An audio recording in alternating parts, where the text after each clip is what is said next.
Video like जरूर कर लीजिए और ऐसे वीडियो लगातार फ्री में पाने के लिए चैनल को तुरंत सब्सक्राइब कर लीजिए और बेल आइकन को जरूर टैप कर लीजिए ताकि आगे भी सारे वीडियो आपको मिलते रहे। यूट्यूब में फॉलो करते हैं तो प्लीज ये वाला फ्री टेलीग्राम चैनल जरूर ज्वाइन कर लीजिएगा। सारे नोटिफिकेशन सारे अपडेट यहीं पे आते हैं, ध्यान रखिए। नमस्कार दोस्तों, तो स्वागत है आपका स्टडी फॉर सिविल सर्विसेज के एक और वीडियो में। 12 अक्टूबर को यूपी पीसीएस का प्रीलिम्स है। अब अगस्त सितंबर 2 महीने ही मोटा मोटा है आपके पास, है ना। तो उसके लिए मैं आपको एक एंशिएंट हिस्ट्री और सेक्शन वाइज जो इंपॉर्टेंट टेस्ट है, इंपॉर्टेंट क्वेश्चन, जो लेटेस्ट ट्रेंड पैटर्न चल रहा है, आप देख रहे हो पीसीएस किस तरफ इंक्लाइन होता जा रहा है। चाहे 2024 का पीसीएस का पेपर हो, आरओ का भी आपने देखा 2023 वाला जो अभी पेपर हुआ 27 जुलाई को, डायनेमिक पैटर्न पे एकदम अलग पेपर। तो सिर्फ पीवाईक्यू पढ़ के आपका काम नहीं बनेगा, आपको चीज़ों को इन डेप्थ तो पढ़ना होगा, है ना। और नए लेटेस्ट एंड पैटर्न के टेस्ट लगाने होंगे जो स्टडी फॉर सिविल सर्विसेज आपको प्रोवाइड कराएगा। 2025 की संपूर्ण तैयारी आप कर सकते हैं एससीएस का test series plus quiz, selection material, exclusive videos के साथ इन नंबरों पे कांटेक्ट करके, ठीक है। आप जोड़ सकते हैं हमसे 2025-26 जिसकी भी तैयारी करेंगे, बिहार पीछे सबकी कर सकते हैं। तो दोस्तों, पहला क्वेश्चन है आपके सामने कि निम्नलिखित में से गलत विकल्प का चयन करना है, कौन सा विकल्प इसमें से गलत होगा, ठीक है। पूरा पाषाण काल या लोअर पैलियोलिथिक फेज के लिए सबसे पहले कह रहा है जो राजस्थान में बोरी है, मतलब बोरी मतलब एक जगह है बोरी, वहाँ से हमें निम्न पूरा पाषाण काल यानी लोअर पैलियोलिथिक के साक्ष्य मिलते हैं, ठीक, यानी उसको लोअर पैलियोलिथिक स्थल माना जाता है। और कह रहे हैं इस काल के जो लोग हैं वो हाथ से इस्तेमाल करने वाले औजार, कुल्हाड़ी, गड़सोए, चाकू इसका उपयोग करते थे। हैंड एक्सेस, टूल्स, क्लेवर्स, ये सब पत्थर के और जो औजार हैं उनका इस्तेमाल जो है काटने, खुदाई और चमड़ा वगैरह निकालने के लिए करते थे। प्राचीन पूरा पाषाण स्थल जो है पंजाब में सोन नदी की घाटी में पाए गए हैं। अब वो पाकिस्तान में जो एंशिएंट पैलियोलिथिक साइट है सोन रिवर, जो कि पंजाब में है, अब वो पंजाब पाकिस्तान में है। तो यहाँ पे गलत कौन सा है? आसान है, पहला वाला गलत हो जाएगा, क्योंकि ये जो बोरी प्राचीनतम स्थल है निम्न पूरा पाषाण का, ये महाराष्ट्र में है, ना कि राजस्थान में, है ना। बोरी बंदर महाराष्ट्र में ये, ठीक है। अगला इसमें भी आपको गलत की पहचान करनी, चूज द इनकरेक्ट स्टेटमेंट, कौन सा यहाँ पे गलत होगा पूरा पाषाण के लिए यानी लोअर पैलियोलिथिक के लिए। उत्तर प्रदेश की बेलन घाटी और राजस्थान में डिडवाना, क्या उत्तर प्रदेश की बेलन घाटी, राजस्थान में जो डिडवाना है, इसके जो रेगिस्तानी क्षेत्र है, डेजर्टी एरिया, उस क्षेत्र में निम्न पूरा पाषाण काल यानी लोअर पैलियोलिथिक फेज के औजार हमें मिलते हैं, ठीक। दूसरा, डिडवाना से न केवल निम्न पूरा पाषाण काल बल्कि मध्य और अपर पूरा पाषाण के भी औजार मिलते हैं। मतलब लोअर पैलियोलिथिक, मिडिल पैलियोलिथिक और अपर पैलियोलिथिक, इन तीनों ही के औजार हमें मिलते हैं टूल्स डिडवाना राजस्थान से। और आंध्र प्रदेश का जो नागार्जुनकोंडा है उसमें 2000 से अधिक औजार मिले हमें। और भोपाल के पास भीमबेटका की जो गुफाएं हैं और चट्टानी आश्रय हैं उससे भी लोअर पैलियोलिथिक यानी निम्न पाषाण युग की विशेषताएं दर्शाई हैं उसने। तो यहाँ पे गलत कौन सा हो जाएगा? तो यहाँ पे हो जाएगा आपका गलत तीसरा वाला, क्योंकि हमें जो है महाराष्ट्र में एक निवासा जगह है, वहाँ से 2000 से अधिक औजार मिले, ना कि आंध्र प्रदेश के नागार्जुनकोंडा से, है ना। महाराष्ट्र में निवासा जगह है, वहाँ से मिले, ठीक है। तो ये गलत हो जाएगा। इसके बाद मध्य पाषाण काल के लोगों का संबंध निम्नलिखित में से किस प्रक्रिया से था? मीजोलिथिक पीपल का hunting, fishing, food gathering, animal husbandry यानी शिकार, मछली पालना, भोजन एकत्र करना या पशुपालन करना। वो क्या करते थे? मेन काम आसान है, हंटिंग भी करते थे, फिशिंग भी, फूड गैदरिंग भी, एनिमल हस्बेंड्री भी, है ना। एग्रीकल्चर जो है ये नहीं हुआ था, एग्रीकल्चर नियोलिथिक फेज में या नव पाषाण काल में आएगा, है ना। मीजोलिथिक में पशुपालन स्टार्ट हो गया था, ठीक है। तो ये पहला, दूसरा, तीसरा, चौथा सही हो जाना चाहिए। अगला प्रश्न देख लेते हैं। अब अगले प्रश्न में आपको बताना है कि इंडियन सब कॉन्टिनेंट में जो एनिमल हस्बेंड्री यानी पशुपालन किन किन स्थानों से प्राप्त हुआ है ये बताना है। आदमगढ़, महादहा या बैगौर? तो आसान है दोस्तों, पशुपालन की शुरुआत जो पाई, मतलब ट्रेसेस मिले हैं जो हमें सबसे पहले आदमगढ़ और बैगौर से मिले। आदमगढ़ आपका एमपी में है, बैगौर आपका राजस्थान में, यानी 1 और 3 सही हो जाना चाहिए, इसका ऑप्शन बी सही हो जाना चाहिए, ठीक है। अगले में भी आपको गलत की पहचान करनी है, विच स्टेटमेंट इज इनकरेक्ट, कौन सा इसमें से गलत है। कह रहा है भारतीय जो उपमहाद्वीप है वो 7000 ईसा पूर्व की एकमात्र ज्ञात नवपाषाण काल बस्ती जो है मेहरगढ़ में है ना, नियोलिथिक सेटलमेंट मेहरगढ़ में। और मेहरगढ़ को ब्रेड बास्केट इन बलूचिस्तान यानी अनाज की टोकरी कहा जाता है, कहाँ? बलूचिस्तान में। और सिंधु और भूमध्य सागर के बीच बसी सबसे बड़ी नवपाषाणीय बस्तियों में से एक भी मानते हैं इसको, यानी it is considered one of the largest neolithic settlement raise between Indus and Mediterranean sea. तो यहाँ पे कौन सा सही हो जाना चाहिए? तो यहाँ मतलब गलत की बात कर रहा है, तो कोई भी गलत यहाँ नहीं है, तीनों स्टेटमेंट यहाँ पे सही हो जाएंगी, ठीक है। चलिए अगला है, इसमें से सही बताना, चूज द करेक्ट स्टेटमेंट, कौन सा यहाँ पे सही होगा। तो सबसे पहले नवपाषाण युग यानी नियोलिथिक एरिया की बात कर रहा है। नवपाषाण में पशुपालन और अनाज का उत्पादन करने वाली जो शुरुआती लोग हैं वो 5500 ईसा पूर्व के आसपास बाढ़ से बाधित हुए थे। पत्थरों और हड्डियों के औजारों की मदद से 5000 ईसा पूर्व के आसपास कृषि और अन्य गतिविधियाँ शुरू हुई, है ना। नियोलिथिक फेज की बात करें, और नियोलिथिक के जो पीपल थे यानी नवपाषाण काल के जो लोग थे वो शुरू से ही गेहूँ और जौ का उत्पादन करते थे, है ना। बार्ले और वीट का प्रोडक्शन करते थे एग्रीकल्चर में। तो यहाँ पे सही कौन सा है? तो तीनों स्टेटमेंट यहाँ पे आपके ठीक हो जाएंगे, ठीक है। तो आप देख सकते हैं पूरा एंशिएंट हिस्ट्री के टॉपिक वाइज क्वेश्चन हैं। अभी पूरा आपका पैलियोलिथिक फेज वाला जितना चैप्टर है पूरा कवर हो जाएगा। फिर हड़प्पन्स के ऐसे आपको टॉपिक वाइज क्वेश्चन SCS के टेस्ट सीरीज में मिलेंगे। UPB से 2025 के लिए आप 55 टेस्ट सीरीज हम आपको देंगे। अगर आप इतना लगा लेते हैं बढ़िया से, अच्छे से इन क्वेश्चन को लर्न कर लेते हैं, प्लस क्विज की भी प्रैक्टिस कर लेते हैं, कोई रोक नहीं सकता आपको कट ऑफ क्लियर करने से। जितना समय बचा है आप SCS की टेस्ट सीरीज, क्विज और सिलेक्शन मटेरियल से पढ़ के आराम से कट ऑफ को क्लियर कर सकते हैं। इन नंबर पे कांटेक्ट करके टेस्ट सीरीज आप ले सकते हैं 2025 की। शुरुआत से 2026 की तैयारी UPPCS की करना चाहते हैं अगर, तो उसका भी हमारा बैच चल रहा है। एकदम शुरुआत जीरो से तैयारी कराएंगे आपको। RO की मेंस की तैयारी का ग्रुप चल रहा है हमारा, 400 नंबर की पूरी मेंस की तैयारी। 2026 के RO की तैयारी पूरा जब तक पेपर नहीं हो जाता तब तक की वैलिडिटी के साथ ये ग्रुप रहेगा। इसको भी आप ज्वाइन कर सकते हैं। कैसे पढ़ना है, कितना पढ़ना है, क्या पढ़ना है, जो ट्रेंड पैटर्न चल रहा है उसके हिसाब से, कहीं से कुछ नहीं लेना पड़ेगा। करंट अफेयर्स, टेस्ट, सब कुछ हम आपको प्रोवाइड कराएंगे। तो आप इंटरेस्टेड हैं इन नंबर पे कॉन्टैक्ट कर सकते हो आप। क्वेश्चन नंबर 7 कह रहा है गलत पहचानो भाई, इसमें से गलत कौन सा है? 4500 से 3500 में कोची के समतल मैदानों से लेकर सिंधु मैदानी क्षेत्र कृषि कार्यों का बहुत विकास हुआ है, यानी जो कृषि का, एग्रीकल्चर का डेवलपमेंट हुआ है इस फेज में हुआ है। दूसरा, 4500 ईसा पूर्व के बाद कुम्हार का चाक अस्तित्व में आया है, जो पॉटर व्हील्स है ना जिससे वो बनाते हैं, वो अस्तित्व में आया 4500 BC के बाद। और सिंधु की एक सहायक नदी हकरा की सूखी घाटी में नवपाषाण युगीन के अधोकाल की 47 बस्तियां पाई गई हैं। 47 settlement of later neolithic have been found in dried basin of Hakra, a tributary of Indus. Hakra किसकी ट्रिब्यूटरी है? इंडस की। तो यहाँ पे गलत कौन सा है? कोई गलत नहीं, ये तीनों भी बिल्कुल सही हो जाएंगे। इसके बाद कह रहा है कि इसके बीच की अवधि में पश्चिमी एशिया में लोगों ने खेती, बुनाई, मिट्टी के बर्तन, गृह निर्माण, संग्रहण, समृद्धि और लेखन जैसी कलाएं विकसित करी है ना। यानी cultivation, weaving, pottery, house building, ये सब कौन से फेज में शुरू हुआ है? कहाँ पे? वेस्टर्न एशिया में। तो ये हुआ है 9000 से 3000 BC में, 9000 से 3000 BC के मध्य। इसके बाद इसको क्रोनोलॉजी में लगाना है आपको, निम्नलिखित को क्रोनोलॉजी में लगाइए। Earliest date for neolithic settlement in Kashmir, यानी नवपाषाण कालीन बस्ती की सबसे प्रारंभिक तिथि कश्मीर में। दक्षिण भारत में सबसे पुरानी नवपाषाण कालीन बस्ती यानी साउथ इंडिया में।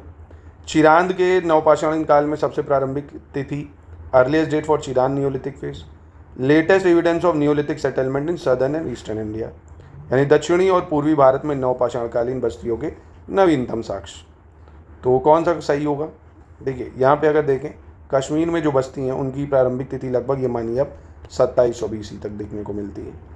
दक्षिण भारत में नवपाषाण कालीन बस्ती 2500 BC में देखने को मिलती है, साउथ इंडिया में, है ना, त्रियम्पक्कम वगैरह जो है ये सब।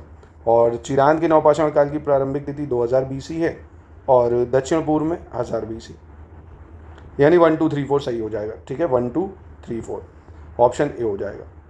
नहीं, एक सेकंड, ऑप्शन ए क्या है? 1 2 3 4 सी है, माफ़ कीजिएगा, सी हो जाएगा। ठीक है, इंपॉर्टेंट है यार ये सब सवाल, आपसे पूछे जा सकते हैं, तो प्लीज़ इनको नज़रअंदाज मत करिए। नहीं आते हैं लर्न कर लीजिएगा।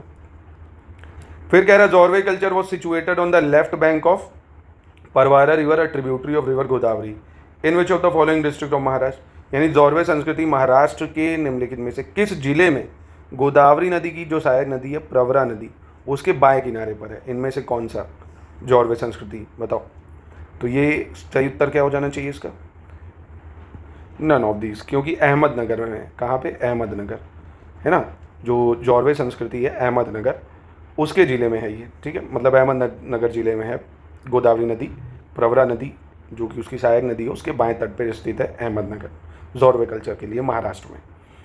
तांबे का सबसे बड़ा भंडार किस राज्य के गुंगेरिया में पाया गया है, जिसमें 424 तांबे के औजार, हथियार और चांदी की 102 पतली चद्दरें भी पाई गई हैं, है ना। लार्जेस्ट डिपॉजिट ऑफ कॉपर्स, ये कहाँ पे पाए गए इनमें से? राजस्थान, MP, बिहार, उत्तर प्रदेश। आसान है, अगर आपने मिनरल डाटा पढ़ा है बता सकते हो।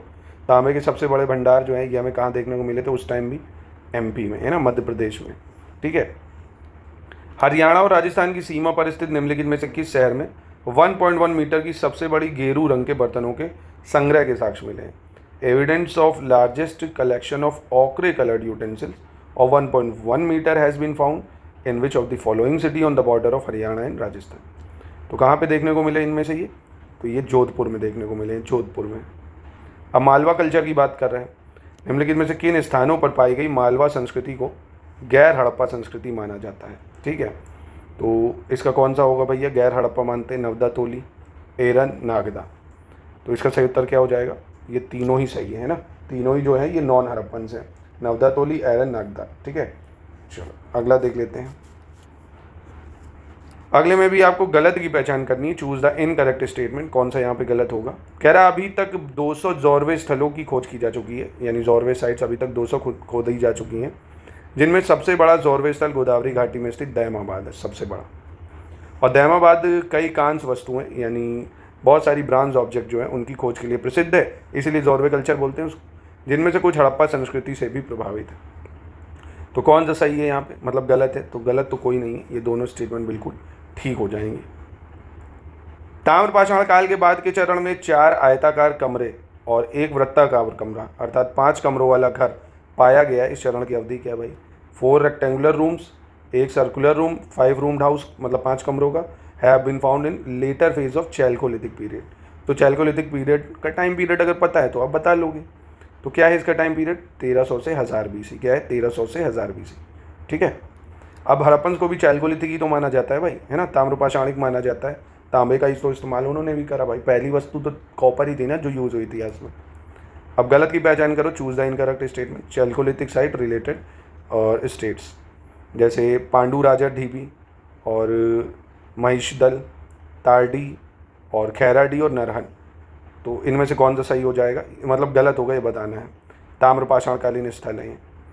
तो इसमें से देखिए जो ऑप्शन सी है आपका वो गलत हो जाएगा, क्योंकि तारडी जो है ये बिहार में है। बिहार में कहाँ पे है? बिहार में, चैल्कोलिथिक साइट। अगला गलत बताना है, इसमें भी इनकरेक्ट पहचान करने हैं आपको, कौन सा गलत होगा। कह रहे हैं Sinwar is considered regional centre of आहार कल्चर, यानी सिनवार आहार संस्कृति का क्षेत्रीय केंद्र माना जाता है। महाराष्ट्र के जोरवे और चंदौली में चिपटी आयताकार तांबे की जो कुल्हाड़ियाँ हैं और चंदेली में तांबे की छेनी ये पाई गई हैं। तो यहाँ पे कौन सा गलत हो जाएगा? तो यहाँ पे देखिए पहला गलत हो जाएगा। कौन सा? फर्स्ट गलत हो जाएगा, क्योंकि सेनुआर नहीं, गिलुंड आपने सुना होगा, गिलुंड, एंशिएंट हिस्ट्री में गिलुंड पढ़ा होगा आपने। गिलुंड को माना जाता है आहार संस्कृति का केंद्र, है ना, गिलुंड को। तो याद रखिएगा ये गलत है पहला, दूसरा सही हो जाएगा। क्वेश्चन 18 में भी इनकरेक्ट की पहचान करनी है, कौन सा भैया गलत होगा यहाँ पे। पूर्वी जो भारत है यानी ईस्टर्न इंडिया है, पूर्वी भारत में ताम्रपाषाण युग में यानी चैल्कोलिथिक फेज में चावल का उत्पादन करते थे, और पश्चिमी भारत में बार्ले यानी जौ का उत्पादन करते थे। उत्तरी भारत में गेहूं का उत्पादन करते थे। तो इनमें से गलत कौन सा है ये बताना है। तो देखिए उत्तरी भारत की बात करें अगर, तो यहाँ पे बार्ले उत्पादित करते थे। बार्ले का मतलब क्या हुआ? जौ हो गया, है ना। तो यानी बार्ले और वीट दोनों ही करते थे, तो ये गलत है ना। बार्ले भी करते थे, वीट भी करते थे, ये गलत हो जाएगा। बाकी ये दो ठीक हो जाएंगे। अगला देख लेते हैं। चैल्कोलिथिक यानी ताम्रपाषाण युग से संबंधित है, सही बताना है। राजस्थान में मृत शरीर को उत्तर दक्षिण की दिशा में लिटाया जाता था, मतलब जब दफनाते थे तो नॉर्थ साउथ डायरेक्शन में दफनाते थे। और साउथ इंडिया यानी दक्षिण भारत में मृत शरीर को पूर्व पश्चिम यानी कैसे? East to west. तो ईस्ट टू वेस्ट यानी ये हो गया आपका, और राजस्थान में उत्तर दक्षिण। कौन सा सही होगा यहाँ पे? तो सिर्फ यहाँ पे देखिए दूसरा सही हो जाएगा। दक्षिण भारत में जो है ना पूरब से पश्चिम की ओर दफनाते थे। दक्षिण भारत में कैसे? पूरब की पश्चिम की ओर दफना देते थे, जैसे महाराष्ट्र वगैरह में कई जगहों पे हमें मिले भी भाई। ठीक है, तो इसको याद रखना। और महाराष्ट्र में वैसे जो ईस्ट नॉर्थ साउथ है ना, ये भी महाराष्ट्र में करते थे। दक्षिण भारत में ईस्ट वेस्ट और महाराष्ट्र में आपका नॉर्थ साउथ। निम्नलिखित में से कौन सी संस्कृति ज्ञात होने वाली प्रथम संस्कृति है? Which of the following culture was the first culture to be known. तो कौन सी संस्कृति है जो पहले ज्ञात हुई इनमें से? आहार के Chalcolithic culture, कैथा, ochre colour pottery culture या जॉर्वे कल्चर। तो सबसे पहले अगर क्रोनोलॉजी पता है तभी बता पाओगे आप। तो आहार चैल्कोलिथिक कल्चर ये सबसे पहले ज्ञात हुई है 2100 से 1500 BC में, है ना। और कैथा कल्चर की बात करें तो 2000 से 1800 BC। ऑक्रे कलर पोट्री की बात करें तो ये 2000 से 1500, और जॉर्वे कल्चर आपका 1400 से 700, है ना। देखिए दोस्तों, आपको घबराना नहीं है कि एंशिएंट हिस्ट्री टफ है, मिडिवल टफ है। आपको देखिए पेपर में 150 सवाल आने हैं, 150 सवाल आने हैं। 150 में 150 तो करने नहीं है। आपने पिछली बार 2024 का देखा कट ऑफ, अब ये मानिए इसका 50% 75 से 80 पे कट ऑफ क्लियर हो गया है। तो अगर आप 75 से 80 मतलब अगर आप 85 सवाल लेके चलेंगे ना, ये बहुत ज़्यादा सेफ है। और 85 सवालों को जैसे करंट अफेयर्स है 15 सवाल तक आप सही करो, मॉडर्न हिस्ट्री पे इतनी कमांड बना लो कि 15 सवाल तक आप सही कर सको, उससे 30 हो गए। और मिसलेनियस बहुत आसान होता है, कम समय में कवर हो जाता है, 10 से 15 सवाल यहाँ से किए जा सकते हैं, तो आप ये मानिए लगभग 40 हो गए। ज्योग्राफी हो गई आपकी, है ना, आप 15 सवाल तक यहाँ कर सकते हो। और पॉलिटी हो गई आपकी, है ना, पॉलिटी से आप 15 सवाल 10 सवाल तक कर सकते हो। साइंस में ज़्यादा लभेड़ आपको नहीं पालनी है, सिर्फ PYQ करिए। SCS के जो टेस्ट होंगे, टेस्ट से साइंस के प्रश्न और क्विज इनफ रहेगा इतना, ठीक है। और बच गया आपका कौन सा, थोड़ा बहुत इन्वायरमेंट और UPG के, इनको देख लीजिए, है ना। ज़्यादा लोड नहीं लेना कि नहीं यार एंशिएंट टफ है, आप एंशिएंट को आप चाहे जितना पढ़ोगे आप भूलोगे, ये एंशिएंट में खास बात है। और सब्जेक्ट इतना जल्दी नहीं भूलोगे जितना आप एंशिएंट हिस्ट्री बोलोगे। तो मेरी एनालिसिस मैं अपने हिसाब से बता रहा हूँ, है ना, बाकी आपकी मर्जी है। आप एंशिएंट मिडीवल पे कम फोकस करके अदर सब्जेक्ट पे ज़्यादा फोकस करेंगे तो कट ऑफ आसानी से निकल सकता है, समझ रहे हैं। पर हाँ, मेंस में एंशिएंट के कल्चर से रिलेटेड 2-4 टॉपिक आते हैं, तो वो थोड़ा आपको फैक्चुअल नहीं, थोड़ा सा लिंक करना होगा, वो आप देख के समझ जाएंगे प्रीवियस ईयर क्वेश्चन मेंस के, समझ रहे हैं मेरी बात। तो प्री और मेंस दोनों की इंटीग्रेटेड तैयारी, टू द पॉइंट कैसे टैकल चीज़ें करनी है, क्या छोड़ना है, क्या पढ़ना है, सब कुछ हम आपको बताएंगे अपने ग्रुप्स में। अगर आप इंटरेस्टेड हैं तो एक बार हमसे जुड़िए, हमारी ऐप को डाउनलोड कर लीजिए, उसमें टेस्ट लगाइए, क्विज आपको हम इन नंबर पे कांटेक्ट करके प्रोवाइड करा देंगे।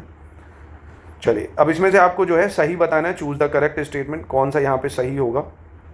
इतिहास शब्द सबसे पहले उल्लेख यजुर्वेद में किया गया है, हिस्ट्री का जो मेंशन है यजुर्वेद में, और इतिहास अथर्ववेद का उपवेद है, history is upaveda of Atharvaveda.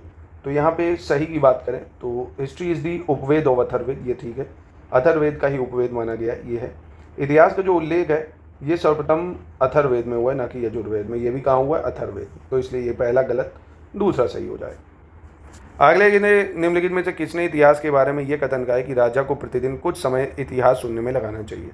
The king should spend some time every day in listening to history, है ना, कुछ समय इतिहास को सुने तो वो सीखे क्या गलतियाँ करनी क्या नहीं करनी, मतलब जो गलतियाँ राजाओं ने करी वो उनको नहीं करनी। तो ये हमारे महान कौटिल्य का कहना था, चंद्रगुप्त मौर्य से, ठीक है। अब अगले क्वेश्चन में आपको इनकरेक्ट बताना, गलत बताना है, ठीक है। कह रहे यूनानियों ने भारत को इंडिया कहकर संबोधित किया, ग्रीक्स ने, और हियान सांग जो था उसने इंडिया को यिंतु बोला, और इत सिंह ने भारत को आर्य देश कहा। इत सिंह ने भारत को क्या कहा, आर्य देश।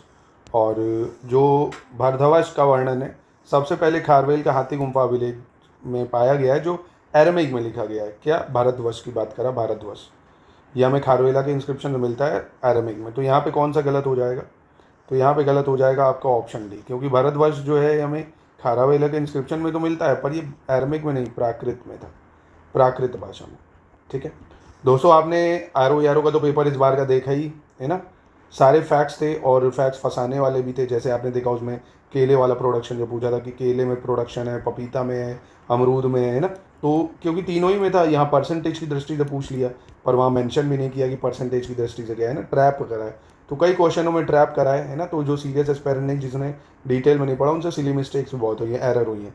और देखिए UPPSC के आयोग को आप नहीं समझ सकते, वो कुछ भी पूछ सकता है, इसलिए उसके दिमाग से अगर आपको सोचना है तो आपको हर तरह के पैटर्न के लिए खुद को तैयार करना पड़ेगा, है ना। ऐसा नहीं कि आपके पास पंचवर्षीय योजना तो है नहीं कि नहीं इस साल मैं सिर्फ प्रीलिम्स के लिए फैक्ट ही पढ़ूंगा, आयोग फैक्ट ही पूछेगा, पर उसने स्टेटमेंट वाले पूछ लिए, कॉन्सेप्चुअल पूछ लिए, गया। अब अगले साल आपने कॉन्सेप्चुअल पढ़ा, फैक्ट्स वाले छोड़ दिए, प्रैक्टिस नहीं करे तो वो बदल दिए, तो ये मत करो, है ना। आयोग के तीनों पैटर्न के लिए तैयार रहो, ईजी, मॉडरेट, टफ। तो इसीलिए SCS की जो टेस्ट है ना वो थोड़े से मॉडरेट टू टफ जाते हैं, और क्विज में हम अपने जो फैक्ट्स वाले सवाल होते हैं, वन लाइनर टाइप के, मॉडरेट सवाल, ईजी सवाल, वो हम अपने क्विज में कराते हैं। तो SCS का क्विज 600 से 700 का होता है, उसको ज्वाइन कर लिया करो। उसमें मोस्ट एक्सपेक्टेड 5 से 6,000 सवालों की हम प्रैक्टिस कराते हैं, ईजी मॉडरेट वाले, है ना, और टेस्ट सीरीज में टफ लेवल के। तो SCS जितना भी टाइम बचा है पीछे में, आप SCS की टेस्ट सीरीज कोई सिलेक्शन मटेरियल से पढ़ के आराम से कट ऑफ को क्लियर कर सकते हैं। तो इन नंबर पे कांटेक्ट करके अभी भी 2025 का ग्रुप अब हमारा आप ज्वाइन कर सकते हैं। चलिए, क्वेश्चन नंबर 24 देख लेते हैं। 24 में बताना है भारतीय प्रागैतिहास यानी जो प्री हिस्ट्री है उसके खोज का श्रेय जो है डॉक्टर प्राइमरोज को जाता है, जिन्होंने 1842 में कर्नाटक के किस जिले में लिंगसुक नामक एक नवपाषाण कालिक यानी नियोलिथिक साइट जो है उसकी खोज करी थी, उपकरणों की खोज की थी। तो इसका क्रेडिट किसको जाता है, कहाँ पे, रायचूर, लिंगसूर इन रायचूर डिस्ट्रिक्ट ऑफ कर्नाटक। अगला कह रहा है राख के टीले किस स्थान से प्राप्त नहीं किए गए हैं, है ना। ऐश माउंट की बात कर रहा है, पलवाई, उतनूर, पिकलियल या नन ऑफ दीज। तो देखिए इन तीनों ही से राग के किले मिले हमको, है ना, तो ये तो गलत हो जाएगा। राग के टीले हमें तीनों ही से प्राप्त हुए हैं। पलवाय आंध्र प्रदेश में है, उतनूर भी आंध्र प्रदेश में, पिकलीहल जो है आपका ये कर्नाटक में है। ठीक है, इसके बाद कह रहा है डॉल्मेन शब्द किसको संदर्भित करता है, द वर्ड डॉल्मेन्स।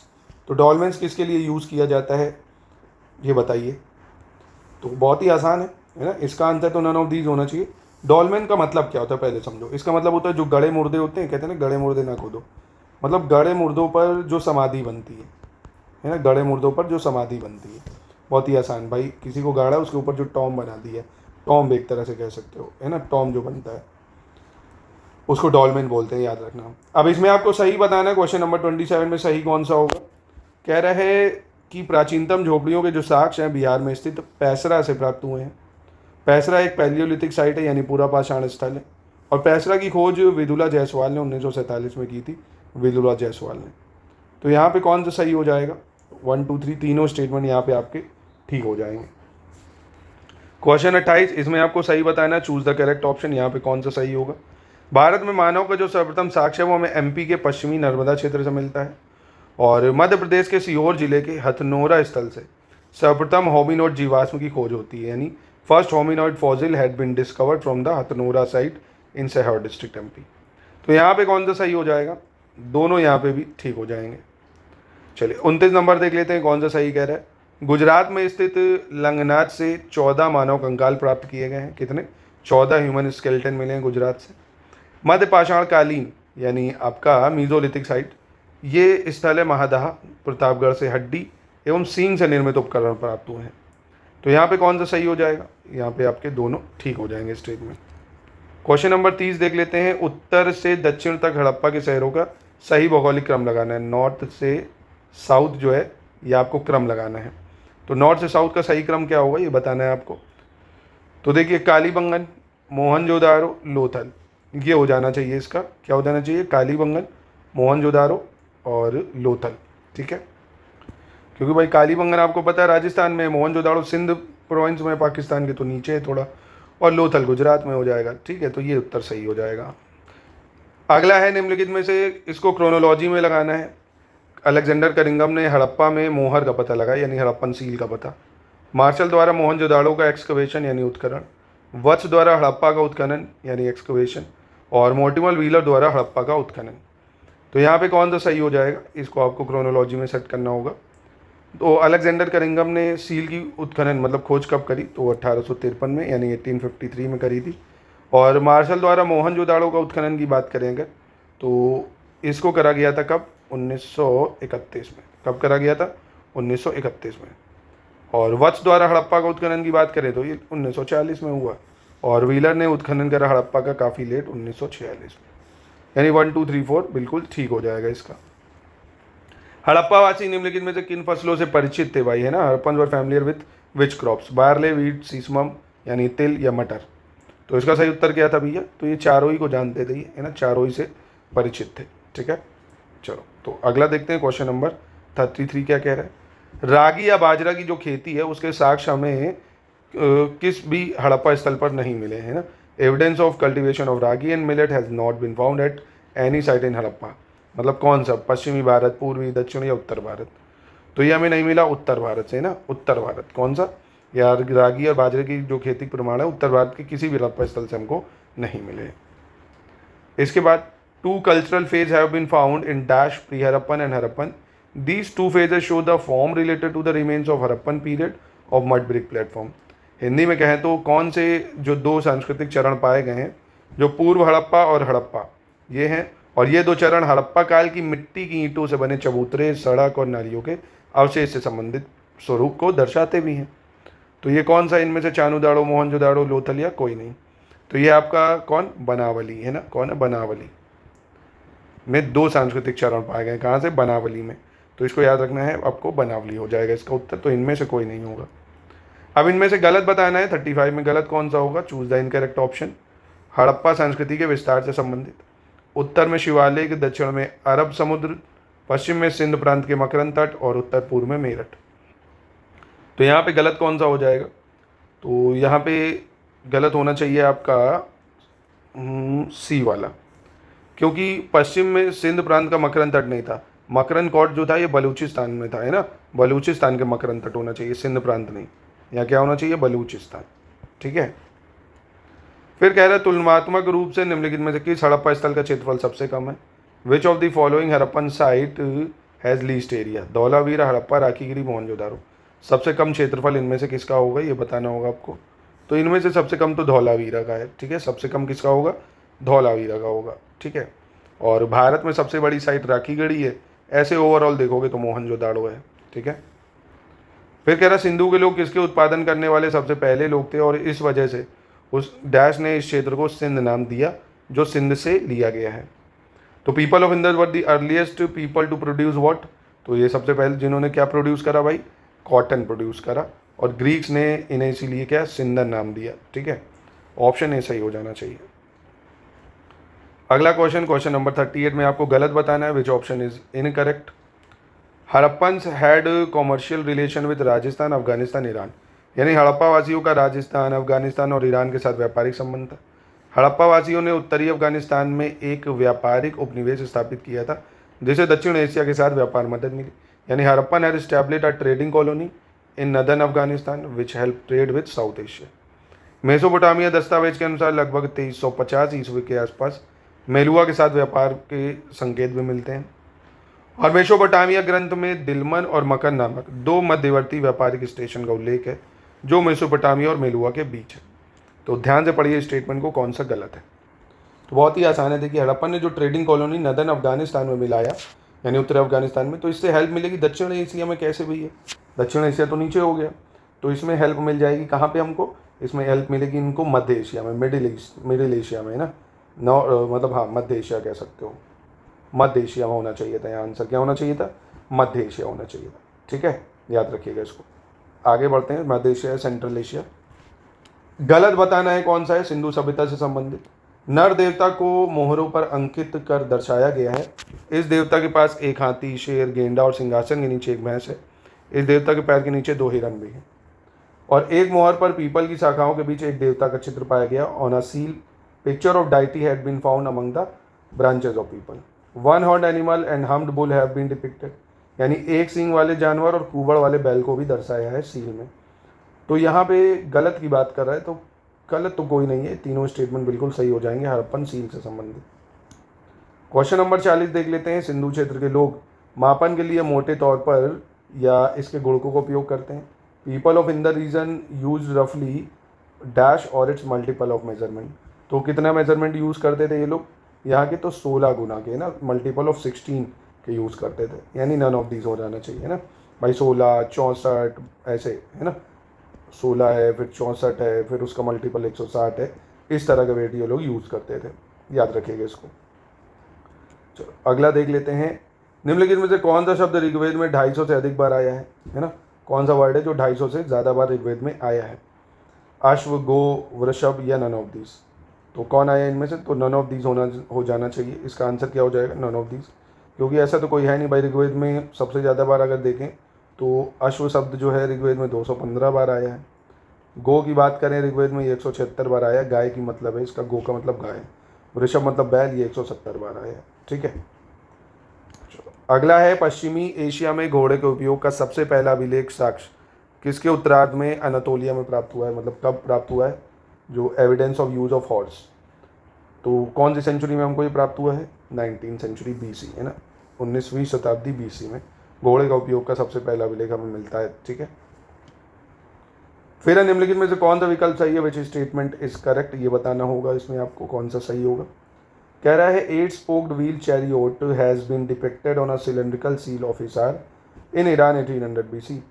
यानी 1800 ईसा पूर्व के आसपास ईरान के हिसार में एक बेलनाकार मोहर पर 8 स्पोक व्हील वाले रथ को चित्रित किया गया है। और स्पोक व्हील पहिया ना तो हड़प्पा में और ना ही मोहनजोदाड़ो में मिला है। हड़प्पा काल में हरियाणा के हिसार जिले के बनावली में स्पोक वाले जो पहिए हैं उनका इस्तेमाल होता था, लेकिन ये उत्तर हड़प्पा काल यानी जो है पोस्ट हड़प्पन पीरियड है, हड़प्पन के बाद की बात कर रहा है। तो यहाँ पे कौन सा सही हो जाएगा, क्वेश्चन नंबर 43, तो यहाँ पे B सही हो जाएगा, क्योंकि जो 1800 ईस्वी में मिला है ना ये हमको, ये 6 स्पोक वाला है ना, कितने स्पोक वाला है, 6 स्पोक वाला, ना कि 8। बेलना का जो मोहर है उस पर 6 स्पोक पहिए वाला रहता है, ना कि 8 स्पोक। तो ये थोड़ा सा ध्यान रखने वाली बात है। चलो अगला देख लेते हैं, इसमें आपको गलत बताना है। कह रहा है मैके के अनुसार स्वास्तिक प्रतीक का उद्भव एलम में हुआ है ना, जो स्वास्तिक है सिंबल ये एलम में ओरिजिनेट हुआ है, और 2000 ईसा पूर्व में यह हड़प्पा संस्कृति में अस्तित्व में आया था इन 2000 BC। दक्षिण तजाकिस्तान में यह है 1200 ईसा के आसपास अस्तित्व में आया था इन सदन तजाकिस्तान। तो कौन सा गलत होगा यहाँ पे? तो यहाँ पे कोई गलत नहीं है, तीनों स्टेटमेंट इसके सही हो जाएंगे। Question number 45, choose the correct option. कौन सा यहाँ पे सही होगा ये बताना है। Indo European language has been divided into eastern and western branches, यानी जो भारतीय भाषा है या भारतीय और यूरोपी, जिसको भारोपीय कहते हैं, भाषाओं को पूर्वी और पश्चिमी शाखाओं में विभाजित किया गया है। और 3500 ईसा पूर्व में पूर्वी शाखा में ध्वनि का विकास हुआ, जिसे प्रोटो इंडो ईरानियन कहा जाता है। और पूर्वी शाखा की भाषाओं को बोलने वालों का जो उल्लेख है वो 16वीं से 14वीं शताब्दी तक मेसोपोटामिया के मितानी और कस्सित के अभिलेख में हुआ है ना। तो इसमें से कौन सा सही हो जाएगा ये बताना है। तो 1 और 3 इसमें से सही है, दूसरा ऑप्शन गलत हो जाएगा। क्यों? क्योंकि इसका विकास जो है 4500 BC है ना, यहाँ पे होना चाहिए था इन 4500 BC phonetic develop in the eastern branch. ठीक है, याद रखिएगा इसको। अब अगले प्रश्न, इसमें आपको जो है इसको क्रोनोलॉजी में लगाना है ना, मतलब कौन सा सबसे पहले हुआ ये बताना है। फिलिस्तीन में कृषि का विकास, एग्रीकल्चर का डेवलपमेंट फिलिस्तीन रीजन में, प्रोटो इंडो ईरानियन भाषा का परिचय, हड़प्पा में मिट्टी के पहिए की खबर, और हितीत ने हल्के पहियों वाले रथों का इस्तेमाल, यानी हितीत यूज्ड द लाइट व्हील्ड चैरियोट्स। इसमें से मतलब अगर आपको समय याद हो तो आप लगा लीजिए, पता चल जाएगा।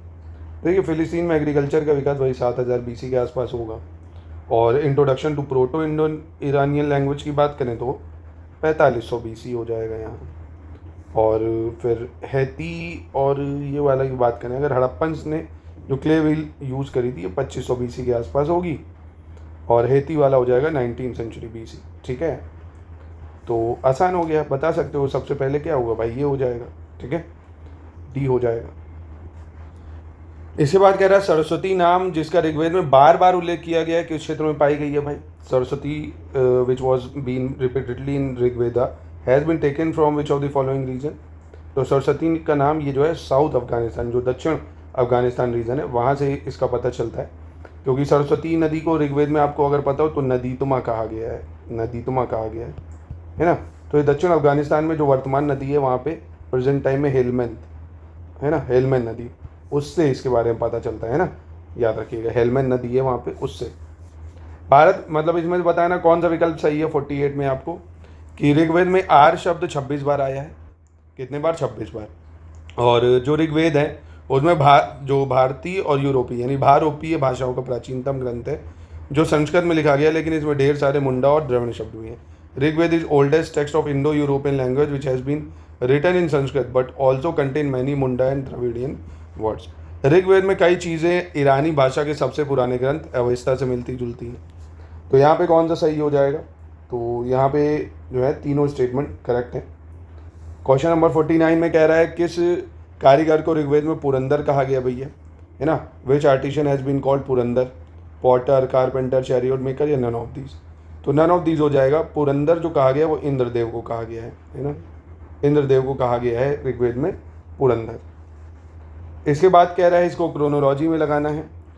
काकेशिया क्षेत्र में पाए गए स्पोक व्हील के पहिए, इराक के कशीत अभिलेख में आर्यों के नाम, ऋग्वेद में उपमहाद्वीप में आय प्रवचन का उल्लेख, और ग्रीस के माइसिनियन अभिलेख में भारोपीय भाषा।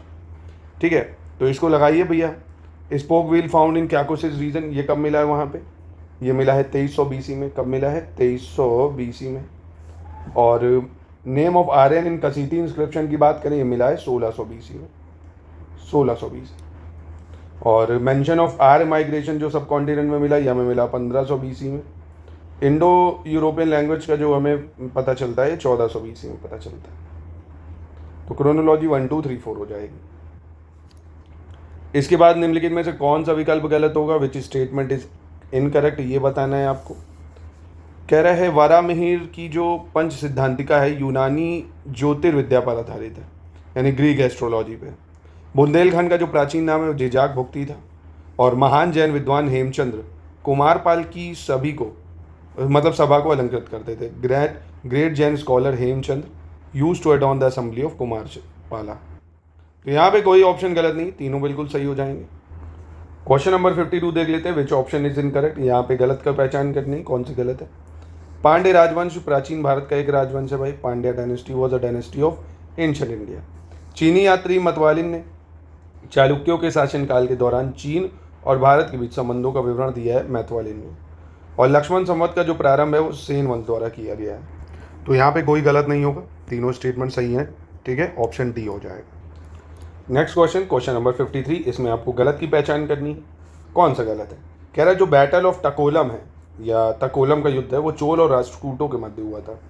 और राष्ट्रकूट शासक जो है परांतक प्रथम, कौन, परांतक प्रथम, इसने 949 में तकोलम के युद्ध में कृष्ण तृतीय को बुरी तरह से हराया था। तो यहाँ पे कौन सा गलत है। तो आसान है, दूसरा वाला गलत हो जाएगा, पहला सही है। दूसरा गलत इसलिए क्योंकि 949 ईस्वी में तकोलम के युद्ध में कृष्ण तृतीय ने परंतक प्रथम को हराया था ना, किसने, कृष्ण तृतीय ने परंतक प्रथम को। तो ये गलत है, पहला सही हो जाएगा। चलिए 54, इसमें भी आपको जो है बताना होगा कौन सा विकल्प सही होगा। यहाँ पे कह रहा वेंगी नदी को चोल राजवंश की जीवन रेखा माना जाता था, वेंगी रिवर को। भगवान शिव का जो दक्षिणामूर्ति स्वरूप है उन्हें एक नर्तक के रूप में प्रदर्शित करता है दक्षिणामूर्ति जो स्वरूप है। और तमिल ग्रंथों में कूरल को लघु वेद का नाम दिया गया कि इसको Kural has been given the name of Laghu Veda. तो यहाँ पे देखिए कौन सा सही है, सिर्फ तीसरा स्टेटमेंट सही हो जाएगा। क्यों, क्योंकि जो वेंगी नदी है इसको लाइफलाइन माना गया है पांड्या डायनेस्टी का, ना कि चोला का, तो यहाँ पांड्या होना चाहिए था। और जो भगवान शिव की दक्षिणामूर्ति स्वरूप है ना, उन्हें एक्चुअली में एक नर्तक नहीं, उन्हें एक शिक्षक के रूप में प्रदर्शित करा गया, नर्तक नहीं, शिक्षक के रूप में, टीचर के रूप में, ठीक है। चलो अगला क्वेश्चन नंबर 55 कह रहा है in the early century of Christ, यानी ईसा की प्रारंभिक शताब्दियों में भारत तथा किसके बीच घनिष्ठ व्यापारिक संबंधों की सूचना रोमन बस्ती अरिकामेडू पुरास्थल के उत्खनन से प्राप्त हुई है। तो रोमन से प्राप्त हुई है, तो रोम हो गया आंसर इसका, बहुत ही आसान। अब अगला क्वेश्चन, इसमें आपको सही बताना है कौन सा है। कह रहा संस्कृत जो कवि और नाटककार है कालिदास, उनका उल्लेख जो है पुलकेशिन द्वितीय यानी पुलकेशिन का जो ऐहोल इंस्क्रिप्शन है उसमें मिलता है। पल्लव राजवंश के प्रशासन में महिलाओं को उच्च पद दिए जाते थे। और चोल रूलर जो है राजेंद्र वन, इन्होंने आर्टिफिशियल लेक बनाई थी चोला गंगम। तो यहाँ पे सही कौन सा है, पहला तीसरा सही हो जाएगा, क्योंकि महिलाओं को हाई पोजीशन जो थे चालुक्याज डायनेस्टी वाले देते थे, ना कि पल्लवाज, है ना, चालुक्याज होना चाहिए था यहाँ पे। चलो अगला प्रश्न देख लेते हैं, कौन सा विकल्प गलत होगा, विच स्टेटमेंट इज इनकरेक्ट, ये बताना है। कह रहा है दक्षिण भारत का चोल राजवंश अपनी नौ सैनिक शक्ति के लिए प्रसिद्ध था भाई, नेवल पावर के लिए चोलास। और चोला एम्पर राजा वन जो थे had given complete independence to Sri Lanka and got his daughter married to the Sinhala princess, यानी श्रीलंका को पूर्ण स्वतंत्रता भी दी और अपनी पुत्री का विवाह सिंगल राजकुमार से करा। चोल राजवंश के शासक अपने शासनकाल में ही अपना उत्तराधिकारी घोषित कर देते थे। तो कौन सा इसमें गलत है। तो बहुत आसान है, यहाँ पे कोलुतुंगा वन होना चाहिए था। कोलुतुंगा वन राजा जो थे उन्होंने जो है अपनी पुत्री का विवाह सिंगल राजकुमार से करा था। पहला तीसरा सही है, इसमें दूसरा वाला गलत हो जाएगा। अब 58 में भी आपको सही बताना है कौन सा विकल्प सही होगा। इक्ष्वाकु राजवंश के शासकों को पुराणों में श्री पर्वतीय कहा गया है, श्री पर्वती। और नंद राजवंश के शासनकाल के दौरान एग्रोनोमोई नामक अधिकारी सड़कों के निर्माण से संबंधित था। तो कंस्ट्रक्शन ऑफ रोड से संबंधित कौन था, एग्रोनोमाई, नंदा डायनेस्टी के टाइम। तो यहाँ पे सही कौन सा होगा, तो यहाँ पे हो जाएगा सही आपका पहला। क्यों, क्योंकि ये जो एग्रोनोमाई सड़क का अधिकारी था सड़कों वगैरह का, ये मौर्य काल में था, मौर्य पीरियड में था। तो यहाँ मौर्य काल होना चाहिए था, मौर्य पीरियड। तो ऑप्शन 1 सही है, दूसरा गलत हो जाएगा। क्वेश्चन 59 देख लेते हैं क्या कह रहे हैं। कह रहे हैं किन शासकों ने अपनी विजयों का ऐतिहासिक विवरण देते हुए मंदिरों की दीवारों पर शिलालेख को करने की प्रथा शुरू की, है ना। मंदिरों की दीवारों पर शिलालेख कौन करना चालू करे, तो इसको चालू करा था चोलास ने। किसने, चोला शासकों ने। अगला कह रहा है इसमें से गलत बताना है, चूज द इनकरेक्ट ऑप्शन, कौन सा गलत होगा। महाभारत को जय संहिता और सत सहस्त्री संहिता भी कहा जाता है। यह पांडवों और कौरवों के दो मुख्य कुलीन परिवारों के बीच संघर्ष का वर्णन है। और कर्दमक क्षत्रपों ने ताम्र धातु के अत्यंत दुर्लभ सिक्के चलाए थे। तो इनमें से कौन सा सही होगा, मतलब गलत होगा। तो कोई गलत नहीं है, तीनों स्टेटमेंट बिल्कुल ठीक हो जाएंगे। फिर क्वेश्चन नंबर 61 आता है, निम्नलिखित में से किन यात्रियों ने अपने लेखन में मुल्तान के सूर्य मंदिर का उल्लेख किया है? Which of the following traveller have mention the saint temple of Multan in their writing? तो इसका सही उत्तर क्या हो जाएगा? हियान शांग और अबू जाइद, अल मसूदी या अबुल फजल? तो किसने करा इसका सही उत्तर बताइए। तो इसमें देखिए, एक तो हियान शांग और अल मसूदी और अबुल फजल इसने करा है, अबू जियाद ने, यानी ऑप्शन डी हो जाएगा 61 का। ठीक है, नहीं एक सेकेंड, डी क्यों, 1 2 3 हो जाएगा, अबुल फजल नहीं होना चाहिए था, हियान शांग और अबू जाइद अल मसूदी। ठीक है, इसने अपने लेखन में मुल्तान के सूर्य मंदिर का उल्लेख किया है। इनमें से एक और भी है जिसने अलबरूनी का नाम सुना होगा, उसने भी सन टेम्पल ऑफ मुल्तान का वर्णन करा है। अब इसमें गलत बताना है, विच स्टेटमेंट इज इनकरेक्ट, कौन सा गलत होगा यहाँ पे। गंगा को उड़ीसा का चेड़ा गंग भी कहा जाता है, Gangas were also called Cheda Ganga of Orissa. और राजा नरसिंह देव ने कोणार्क में सूर्य मंदिर का निर्माण कराया था। कौन सा सही है, मतलब गलत है तो कोई भी गलत नहीं होगा यहाँ पे। ठीक है, नरसिंह देव ने ही सन टेम्पल का निर्माण कराया था कोणार्क में, ये भी सही है, ये भी सही। चल, इसमें भी गलत की पहचान करनी, चूज द इनकरेक्ट ऑप्शन। सबसे पहले कह रहा है काम्पिल मेला जैन मेला है जो उत्तर प्रदेश के श्रावस्ती जिले में लगता है हर साल, और यह स्थान पहले काम्पिल्या के नाम से जाना जाता था और राजा द्रौपदी की जो थी राजधानी थी। किंग द्रुपद होना चाहिए, द्रौपदी नहीं, किंग द्रौपद करिए इसको, है ना। The place was earlier known as Kampil was the capital of king Drupad. तो यहाँ पे देखिए पहला स्टेटमेंट जो है गलत हो जाएगा, क्योंकि काम्पिल मेला जो है ये श्रावस्ती में नहीं लगता है। ये कहाँ पे लगता है काम्पिल मेला, ये आपका लगेगा फर्रुखाबाद में। कहाँ लगता है? फर्रुखाबाद। ठीक है, याद रखिएगा, फर्रुखाबाद में लगता है, और यूपी में ही है, ये तो आपको पता ही होगा, यानी ऑप्शन 1 गलत है। चलिए अगले में भी आपको इनकरेक्ट पहचानना है, कौन सा यहाँ पे गलत होगा ये बताना है। कह रहा है किस्सा राधा कन्हैया, इसको बहादुर शाह जफर के द्वारा 1843 में लिखा गया। सातवाहन काल में प्राकृत भाषा का प्रयोग राजभाषा के रूप में किया जाता था, और शिमुक ने सातवाहन राजवंश की स्थापना की थी। सातवाहन राजवंश का जो अंतिम शासक है वो विजय सतकर्णी था। तो यहाँ पे गलत की बात करें तो यहाँ गलत पहला ही है भाई। देखिए किस्सा राधा कन्हैया की बात करें तो ये लखनऊ के नवाब थे वाजिद अली। कौन? वाजिद अली, इन्होंने करा था, वाजिद अली ने। ठीक है, अगला देख लेते हैं। उत्तर प्रदेश राज्य के कानपुर जिले में स्थित भीरगांव मंदिर का निर्माण किस साम्राज्य के शासनकाल में हुआ था भाई? भीरगांव टेम्पल या भीतरगांव टेम्पल भी इसको बोला जाता है। तो बहुत ही आसान है, गुप्त काल में हुआ था। ये कहाँ हुआ था? गुप्त काल में। तो यहाँ तो नन ऑफ दीज हो जाना चाहिए, है ना। भीतरगांव है या भीरगांव कहते हैं गुप्त साम्राज्य के काल के दौरान। गौरिक मृदवान पात्र का नामकरण निम्नलिखित में से किस स्थान के उत्खनन से किया गया था? Ochre pottery vessel was name from the excavation of which of the following site? तो गांधार, गढ़मुक्तेश्वर, हस्तिनापुर या कुरुक्षेत्र? तो इसका आंसर हो जाएगा हस्तिनापुर। ठीक है, चलिए अगला देख लेते हैं। सही विकल्प बताना है, कौन सा सही होगा यहाँ पे। गर्त आवास के साक्ष्य कोल्डी हवा से प्राप्त हुए हैं, है ना, जो हमें मिले हैं ट्रो रेसिडेंस। कहाँ से? कोल्डी हवा से। मूर्ति पूजा का जो आरंभ है पूर्व आर्य काल से माना जाता है, यानी बिगनिंग जो आइडल वर्शिप का is believe to be from the pre Aryan period. तो सही की बात करें अगर तो यहाँ पे सिर्फ दूसरा सही है, क्योंकि गर्द आवाज़ आपको पता होगा बुरजहोम में मिले थे हमें, है ना, बुरजहोम में, कश्मीर में तो था। चले 68, इसमें भी आपको गलत पहचानना है भाई, कौन सा गलत होगा। दक्षिण भारतीय राज्य राष्ट्रकूट में उत्तम ग्राम प्रशासन था भाई, और नटराज की प्रसिद्ध कान मूर्ति चोल कला का उदाहरण है, और समुद्रगुप्त के प्रयाग प्रशस्ति वाले स्तंभ पर शाहजहां का अभिलेख मिलता है। तो यहाँ पे कौन सा गलत हो जाएगा? सबसे पहले तो पहला गलत है, क्योंकि विलेज एडमिनिस्ट्रेशन का बहुत अच्छा एग्जाम्पल हमें देखने को मिलता है चोल शासन में, ना कि राष्ट्रकूट में, चोलास के टाइम में। ठीक है, तो पहला हो गया गलत, और दूसरा तो ठीक है, तीसरा भी गलत हो जाएगा, क्योंकि समुद्रगुप्त का जो प्रयाग प्रशस्ति वाला स्तंभ है उसमें जहांगीर का अभिलेख मिलता है, ना कि शाहजहां का। किसका? जहांगीर का देखने को मिलता है। तो ये भी हो गया गलत, पहला तीसरा। ठीक है, चलो 69 में सही बताना है, कौन सा विकल्प सही होगा। स्कंदगुप्त के शासनकाल के दौरान हुनों ने भारत पर आक्रमण किया था। Hund's had invaded India during reign of Skandagupta. और तुमैन शिलालेख में हुनों पर स्कंदगुप्त की जीत का वर्णन है। Tumain inscription describe the victory of Skandagupta over the Hunas. तो यहाँ पे सही की बात करें तो सिर्फ पहला सही हो जाएगा, दूसरा गलत हो जाएगा। क्यों? क्योंकि भीतरी शिलालेख में हुनों पर स्कंदगुप्त की जीत का वर्णन है। किस पे? भीतरी शिलालेख, भीतरी या भीतरी इंस्क्रिप्शन जो है उसमें पता चलता है कि हुनों पर स्कंदगुप्त ने जीत हासिल करी थी। ठीक है, चलिए इसमें भी आपको गलत पहचानना है। 70 में कौन सा गलत होगा। कह रहा अफगानिस्तान का बामियान बुद्ध की मूर्ति के लिए प्रसिद्ध था भाई बामियान, बहुत ज़्यादा। और मौर्यों के बाद पाल राजवंश दक्षिण भारत में सबसे प्रभावशाली था। तो बहुत ही आसान है, इसमें आपको बताऊंगा मौर्यों के बाद जो था सातवाहन सबसे प्रभावशाली थे, सातवाहनास, है ना कि पालास। तो ये ऑप्शन 2 तो गलत है, पहला सही हो जाएगा। कनिष्क के रबतक अभिलेख में निम्नलिखित में से किन नगरों के नाम का उल्लेख है? जो रबतक इंस्क्रिप्शन ऑफ कनिष्क है, किन किन अभिलेखों का नाम लिखा हुआ है उसमें? श्रावस्ती, पाटलिपुत्र, कौशाम्बी या मत्स्य में? तो देखिए इसमें जो अभिलेख है इनका, एक तो पाटलिपुत्र और दूसरा कौशाम्बी, इसका वर्णन है, यानी ऑप्शन बी सही हो जाएगा इसका। ठीक है।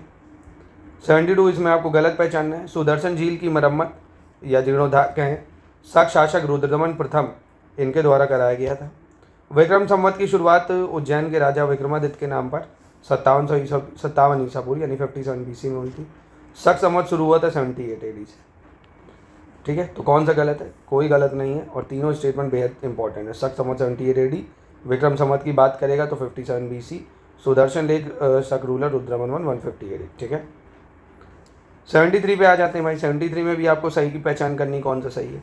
कह रहा है काव्य शैली का जो प्राचीनतम नमूना है वो काठियावाड़ में रुद्रदमन के जूनागढ़ शिलालेख में मिलता है, और यह शुद्ध संस्कृत भाषा में लिखा गया है। It was written in pure Sanskrit language. तो यहाँ पे सही कौन सा है? दोनों स्टेटमेंट यहाँ पे ठीक हो जाएंगे। ठीक है। क्वेश्चन 74 देखते हैं। Select the incorrect option. यहाँ पे गलत कौन सा होगा ये बताना होगा आपको। कह रहे अगाथोकल्स, कौन? अगाथोकल्स के सिक्कों पर संकर्षण और वासुदेव दोनों को चित्रित किया गया है। तांबे के सिक्कों की सबसे बड़ी संख्या कुषाणों द्वारा उत्तर और उत्तर पश्चिमी भारत में जारी की गई है। कुषाणों ने नियमित रूप से सोने के सिक्के जारी किए थे। तो कुषाणाज रेगुलरली इशू गोल्ड कॉइन्स। यहाँ पे कौन सा गलत है? तो गलत तो कोई नहीं है, ये तीनों सही हो जाएंगे। ठीक है। 75 कह रहा विम कार्टफेसिस, इसके सिक्कों पर एक डैश के पास खड़े भगवान शिव की आकृति है, यानी द कॉइन ऑफ वीमा कार्टफेसिस बियर द फिगर ऑफ भगवान शिवा स्टैंडिंग बिसाइड, किसके पास खड़े? काउ, स्नेक, टर्टल या नन ऑफ द अबव। तो इसका सही उत्तर हो जाएगा क्या भैया? डी हो जाएगा, क्योंकि बैल होना चाहिए था यहाँ। क्या होना चाहिए था? बैल या बुल होना चाहिए था। बुल के पास खड़े दिखते हैं, नंदी जी कह सकते हो। 76 कह रहे हैं चोल काल के दौरान ग्राम प्रशासन से संबंधित निम्नलिखित में से किस समिति का उपयोग एरियाम नामक कर एकत्र करने वाले के लिए किया गया था? है ना। During the Chola period which of the following committee related to village administration was use to collect a tax called अरियम। तो यहाँ पे कौन सा सही हो जाएगा? यहाँ पे नन ऑफ दीज हो जाना चाहिए इसका आंसर, क्योंकि अगर आपको पता हो ये जो अरियम समिति थी ना, इसका यूज़ करते थे तालाब से संबंधित थी, है ना, जो पॉन्ड्स वगैरह थी उसका जीर्णोद्धार करते थे, मतलब उसका रिनोवेशन कराते थे। ठीक है। तो एरियम नामक कर लेते थे भाई तालाबों वगैरह के लिए, इसका ये होना चाहिए था। बाकी उदासीन वरियम की बात करें अगर, तो जो विदेशी और सन्यासी हैं इनकी देखरेख करने वाली संस्था थी ये। ठीक है। चलो, निम्नलिखित में से कौन सा कर चोल अभिलेखों में सर्वाधिक उल्लेखित करों में से नहीं है? Which of the following tax has not been among the most mention taxes in Chola inscription. तो इसका सही उत्तर क्या हो जाएगा? तो इसका हो जाएगा आपका पडिकावल। क्या हो जाएगा? पडिकावल। ठीक है। मतलब ये समझिए चोल एम्पायर में 400 से ज़्यादा शब्द कर के लिए इस्तेमाल करे गए हैं ना। इनमें जो सबसे ज़्यादा उल्लेखित है वो वेट्टी या नेटाल या कदम्बई राजस्व है, ये सबसे कम है। ठीक है। फिर अगले में आता है अरुमोली वर्मन। कौन? अरुमोली वर्मन। इन्होंने निम्नलिखित में से किस अवसर पर तेलिंगी कुलांतक, क्या है? तेलिंगी कुलांतक की उपाधि धारण की थी। ये नाम भूल सकते हो आप, तो 2-3 बार इसको देख लेना एक बार। तो कलिंग विजय के लिए उपलक्ष्य में ना, जब कलिंग में विक्ट्री पाई थी इन्होंने तब। और दोस्तों देखिए, अगर आप PCS का हर साल चाहते हैं कि आप प्री निकाल सकें तो कोर सब्जेक्ट को पकड़ लीजिए एक बार, है ना। एक बार मेहनत करिए। ये 5 टॉपिक को अगर आपने अच्छे से कर लिया, history, geography, polity, science, current affairs, आप इनको अगर पीछे साल के एनालिसिस देख लीजिएगा, मैंने डाले भी हुए हैं यहाँ पे कि किससे कितने सवाल आते हैं, तो कम से कम इनसे आपको 110 सवाल इन्हीं से देखने को मिल जाते हैं। भाई हिस्ट्री से 25 सवाल तक आराम से आते हैं, 25, 28, 29, 20। ज्योग्राफी से भी 20-22 सवाल आते हैं, पॉलिटी से 20 से 22 सवाल आते हैं, साइंस से आपको देखने को 20 से 25 सवाल मिलेंगे, करंट अफेयर से तो इवन 30-35 सवाल तक आ जाते हैं। अगर इकोनॉमिक सर्वे, बजट और फॉरेस्ट डाटा इन सबको भी ऐड कर दें 30-35 सवाल आ जाते हैं। तो आप समझ सकते हो कितना वेटेज है। तो इनको अच्छे से आप एक बार अगर कर लोगे तो आजीवन बुकिंग आपकी हो गई, हर साल प्री निकाल लोगे। मेंस के टॉपिकों पे अच्छे से फोकस करके, सोशल इश्यूज़ हैं, डिज़ास्टर मैनेजमेंट है, है ना। यूपी स्पेशल के 2 पेपर, अच्छे से आंसर राइटिंग की प्रैक्टिस करके टॉपिक वाइज जो सिलेबस मेंशन है उसके शॉर्ट नोट्स बढ़िया पढ़ के आप पेपर निकाल सकते हो पीसीएस का। पीसीएस बहुत आसान तरीका है, बस 1 साल अपने आप को दो, सेलेक्टेड चीज़ें पढ़ो, लगातार कंसिस्टेंट रहना पड़ेगा। हाँ, कंसिस्टेंसी जरूरी है। तो जितना समय बचा है 2025 के लिए, आप हमारे पेड ग्रुप को ज्वाइन करके पूरी तैयारी शानदार कर सकते हैं। To the point test series, कोई स्टडी मटेरियल जितना ज़रूरी उतना पढ़ के, मेंस आंसर राइटिंग की भी प्रैक्टिस कराएंगे आपको। इन नंबर पे आप हमसे जुड़ सकते हैं 2025-26 की तैयारी के लिए। अगला क्वेश्चन देखते हैं, इसमें आपको गलत बताना है, कौन सा गलत है। पल्लवास के बारे में, पल्लवा के संस्थापक जो था सिंह वर्मा थे कह रहे हैं, और पल्लव राजवंश का वास्तविक संस्थापक महेंद्र वर्मन, अपराजित वर्मन पल्लव वंश का लास्ट महत्वपूर्ण शासक, और कांची पल्लव वंश की राजधानी थी। तो बेहद आसान है दोस्तों, इसका ऑप्शन जो बी है वो गलत है। और मैं चाहता हूँ इसके कमेंट बॉक्स में आप एक बार उत्तर चाहें तो दे सकते हैं कि इसका रियल फाउंडर किसको कंसीडर किया जाता है। कई बार एग्जाम में पूछा गया है। कह रहा निम्नलिखित में से किन्होंने ब्राह्मणों और बौद्ध भिक्षुओं को कर मुक्त ग्राम दान देने की प्रथा शुरू करी थी? कि किसको किसको? ब्राह्मण को और बुद्धिस्मों को टैक्स फ्री विलेज डोनेशन। तो किसने शुरुआत करी थी इसकी? सातवाहनाज ने। किसने करी थी? सातवाहनाज ने। ठीक है। इसके बाद निम्नलिखित में से गलत विकल्प का चयन करना है, विच स्टेटमेंट इज इनकरेक्ट, ये बताना है आपको। महाबलाधिकृत प्रधान सेनापति, महाबलाधिकृत कमांडर इन चीफ कह रहे हैं, और महासंधि व ग्राहक घोड़सवार सेना का नियंत्रक यानी कंट्रोलर ऑफ द कैवेलरी, लेखा विभाग का प्रमुख महापचपटालिका, और विनय स्थिति संस्थापक शिक्षा विभाग का अध्यक्ष। तो यहाँ पे गलत कौन सा हो जाएगा? तो यहाँ पे महासंधि व ग्राहक, ये गलत हो जाएगा। ये युद्ध एवं शांति का मंत्री था, है ना, युद्ध एवं शांति। इंग्लिश में अगर कहें तो minister of war and peace, है ना, minister of war and peace. चलो अगला देख लेते हैं, क्वेश्चन नंबर 82। गलत बताना है यहाँ पे कौन सा गलत है विक्रमादित्य के 9 रत्नों में से। कह रहे वरामिहिर खगोल शास्त्री यानी एस्ट्रोनॉमर, अमर सिंह कोशकार यानी लेक्सिकोग्राफर, और छपड़क ज्योतिषी, और शंकु मंत्रशास्त्र। तो यहाँ पे गलत कौन सा हो जाएगा आपका? ऑप्शन डी गलत हो जाएगा यहाँ पे, क्योंकि ये जो शंकु ये शिल्प शास्त्र में थे, है ना, शिल्प शास्त्र। चलो अगला, गुप्त प्रशासन में भूमि कर वसूल करने के लिए निम्नलिखित में से किस अधिकारी को नियुक्त किया गया था? लैंड टैक्स लेने के लिए गुप्ता एडमिनिस्ट्रेशन में किसको अपॉइंट करा गया था?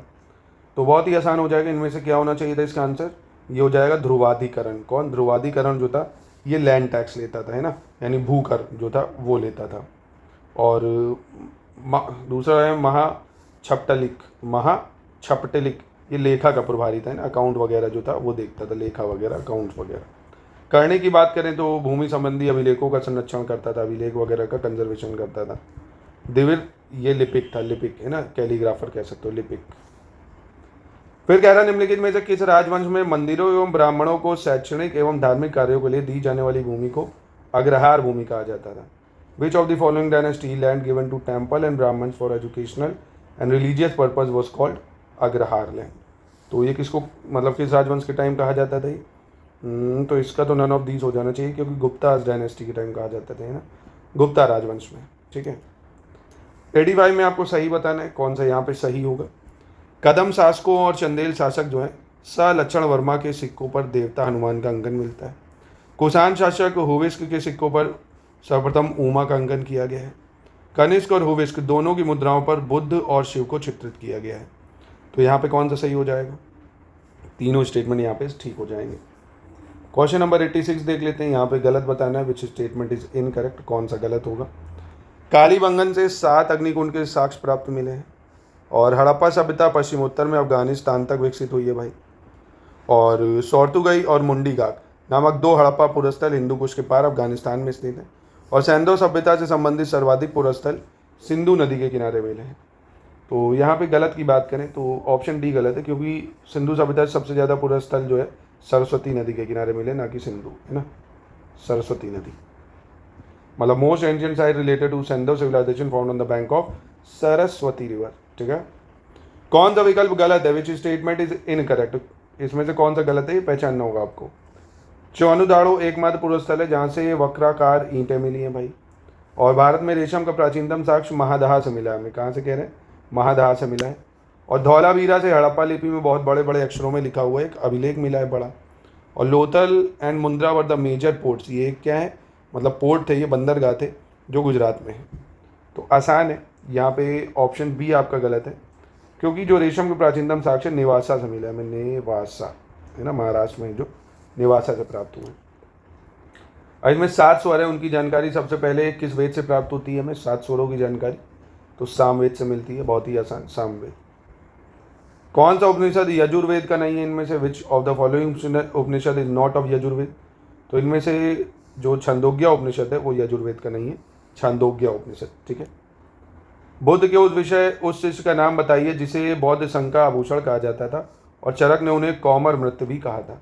Name the disciple of Buddha who used to call the ornament of Buddhist Sangha and he also called the Kaumar Bharati by Charaka, है ना। कौमर भृत्य किसको बोलते थे? तो इसका सही उत्तर क्या हो जाना चाहिए? जीविका। क्या हो जाएगा? जीवा, ठीक है। कौन सा अधिकारी बौद्ध संघ में निर्माण और वास्तुकला से संबंधित था? Which of the following official related to the construction and architecture in the Buddhist union? तो इसका सही उत्तर क्या हो जाएगा आपका? निर्माण से संबंधित अधिकारी था आपका नवकंभिक। कौन था? नवकंभिक, ठीक है भाई। भंडागारिक, तो ये तो नाम से ही पता चल रहा है, भंडागारिक जो भंडार करेगा, खाने पीने के अधिकारी से संबंधित था। कप्पी कारक, क्रय करने वाला अधिकारी ना, खरीदने वाला, क्रय करने वाला, जो बाइंग करेगा। चीवर जो था ये कपड़े वपड़े के लिए था, है ना, क्लोथ्स वगैरह का अधिकारी था। तो ये भी पूछे जाते हैं अक्सर एग्जाम में। इसमें आपको सही बताना होगा, चूज द करेक्ट स्टेटमेंट। ये बुद्धिस्ट काउंसिल है, कौन किसका अध्यक्ष था? पहला, दूसरा, तीसरा, चौथा में, ठीक है। तो आसान है। फर्स्ट बुद्धिस्ट काउंसिल में महाकश्यप था, ठीक है। दूसरी बुद्धिस्ट काउंसिल की बात करें तो यहाँ पे जो था अध्यक्ष, ये कौन थे? सबकामी। कौन थे? सबकामी। और तीसरी की बात करें यहाँ मोगली पुत्र तिष्य थे और चौथी में अशुघोष, ठीक है। चलो याद रखिएगा इसको। गलत पहचानना है भैया। 93 में गलत कौन सा होगा? कह रहा है ये तीर्थंकरा है उनका सिंबल, जैसे विमलनाथ और अभिनंदन नाथ, वासु पूजे और अजीत नाथ, इनका प्रतीक क्या होगा? इसमें से गलत में है। तो देखिए अभिनंदन नाथ जो है इनका घोड़ा नहीं था, अभिनंदन नाथ का प्रतीक था वानर, यानी मंकी, है ना। इनका जो था वो था मंकी या वानर, मंकी या वानर, बाकी ये सही हो जाएगा। इसके बाद 94 देख लेते हैं। कह रहा है शैव धर्म के किस संप्रदाय का उल्लेख छेदी वंश के अभिलेखों में किया गया है? Which of the following sect of Shaivism has been mention in inscription of Chedi dynasty? तो इसमें करा गया है किसका? मत मयूर संप्रदाय का, मत मयूर सेक्ट का, ठीक है। मेगास्थनीज की पुस्तक जो है इंडिका, उसमें निम्नलिखित में से किस महाजनपद का उल्लेख किया गया है इंडिका में? सौरसेन, पांचाल, मल्ल या वज्जी? इनमें से किसका उल्लेख इंडिका में करा गया? तो सौरसेन का करा गया। किसमें? किसका करा गया? सौरसेन का, ठीक है। 96 में गलत पहचानना है, कौन सा ऑप्शन गलत होगा? फर्स्ट संगम लिटरेचर मदुरई, सेकंड कपटापुरम, है ना, कपाटपुरम, थर्ड आपका थेन मदुरई। तो यहाँ पे आपका कौन सा गलत है? पहला और तीसरा गलत हो जाएगा, या दूसरा सही है, क्योंकि पहला जो है ये थेन मदुरई में होता है और तीसरा होता है आपका मदुरई में, ठीक है। यानी 1, 3 गलत है। चेर राजवंश से संबंधित गलत विकल्प का चयन करना है, कौन सा यहाँ पे गलत होगा ये बताना है। यह राजवंश ज़्यादातर केरल तट पर फैला हुआ। This dynasty was spread over mostly Kerala coast. Vanji या कुरुवर इस राजवंश की राजधानी थी। बाघ इस राजवंश का प्रतीक था, यानी tiger was emblem of this dynasty. तोंडी और मोचीरी इस राजवंश के प्रमुख बंदरगाह यानी पोर्ट थे। तो गलत कौन सा है यहाँ पे? तो देखिए गलत जो है भाई सी हो जाएगा, क्योंकि धनुष यानी बो जो था, बो या धनुष, वो इसका प्रतीक था, धनुष, ठीक है। बाकी तीनों सही हो जाएंगे। अब इसमें आपको सही विकल्प का चयन करना है। कौटिल्य के अर्थशास्त्र में वर्णित अध्यक्ष के बारे में। चेयरमैन डिस्क्राइब अंडर कौटिल्यास अर्थशास्त्र। पाण्याध्यक्ष और कूप्याध्यक्ष, सूराध्यक्ष और अकराध्यक्ष, कौन सा इसमें से सही है ये बताना है। जैसे पाण्याध्यक्ष जो है कह रहा है वाणिज्य विभाग का अध्यक्ष, यानी जो कॉमर्स डिपार्टमेंट था उसको देखता था। कूप्याध्यक्ष जो था आबकारी विभाग, तो ये तो गलत है, सूरा हो जाएगा। सूरा मतलब शराब, तो ये आबकारी विभाग का हो गया अध्यक्ष। कूपाध्यक्ष ये वनों का हो जाएगा, फॉरेस्ट का हेड हो जाएगा। और अकराध्यक्ष की बात करें ये माइनिंग वगैरह के लिए खान विभाग का, ठीक है। चलिए 99 में इनकरेक्ट बताना है भाई, कौन सा इनकरेक्ट है। अशोक के इंस्क्रिप्शन है और किसने उस इंस्क्रिप्शन की खोज करी। जैसे भबरू शिलालेख है, उसकी खोज किसने की? रूपनाथ इंस्क्रिप्शन की, रुमिंदे इंस्क्रिप्शन की और सारनाथ की। तो इनमें से गलत की पहचान करनी, कौन सी गलत है। बहुत ही आसान है। भबरू शिलालेख की बात करें अगर, तो भबरू शिलालेख की खोज करने वाले थे कैप्टन बर्ट, है ना। कौन थे? कैप्टन बर्ट, ठीक है। तो ये गलत हो जाएगा, बाकी ये तीनों सही हो जाएंगे। चलिए अंतिम प्रश्न देख लेते हैं। कुमारगुप्त प्रथम का निम्नलिखित में से कौन सा अभिलेख गुहालेख मध्य प्रदेश राज्य में नहीं पाया गया है? और कुमारगुप्त का कौन सा इंस्क्रिप्शन एमपी में देखने को नहीं मिलता इनमें से? करमदंडा, उदयगिरी, तैमूर या सांची? तो इसका सही उत्तर क्या हो जाएगा? ये हो जाएगा आपका ये करमदंड अभिलेख। कौन सा? करमदंड। ये फैज़ाबाद में है। कहाँ पे? फैज़ाबाद। ठीक है, बाकी ये सब एमपी में ही देखने को मिलेंगे। करमदंड जो है फैज़ाबाद उत्तर प्रदेश में। तो ये था एंशिएंट हिस्ट्री का टेस्ट। आई होप आपको मज़ा आया होगा करके। थोड़ा सा टफ लगा होगा, पर दोस्तों आपको टफ के लिए भी तैयार करना हमारा काम है, क्योंकि पेपर कैसा भी आ सकता है। आपको रिस्क नहीं लेना, आपको सिलेबस पे अटैक करना है। सारी कोर चीज़ें जो मैंने बताई ना, उन पे कमांड बना लीजिए। पेपर कभी नहीं छूटेगा आपका, कोई भी प्रीलिम्स, हर प्रीलिम्स क्रैक होगा। तो क्विज से हमारे प्रैक्टिस करते रहिए आराम से। इजी मॉडरेट क्वेश्चन की टेस्ट से अपना टफ क्वेश्चन, ये ना क्विज हमारा पेड क्विज चलता है जो 600 से 700 रुपये का शायद होता है वो। उसमें मोस्ट एक्सपेक्टेड 5 से 6 हज़ार सवालों की हम प्रैक्टिस कराते हैं। तो उसको जरूर ज्वाइन कर लीजिए। जितना समय बचा आपको पूरे क्विज की प्रैक्टिस करने के क्वेश्चन मिल जाएंगे। तो इन नंबर पे कांटेक्ट ज़रूर कर लीजिएगा।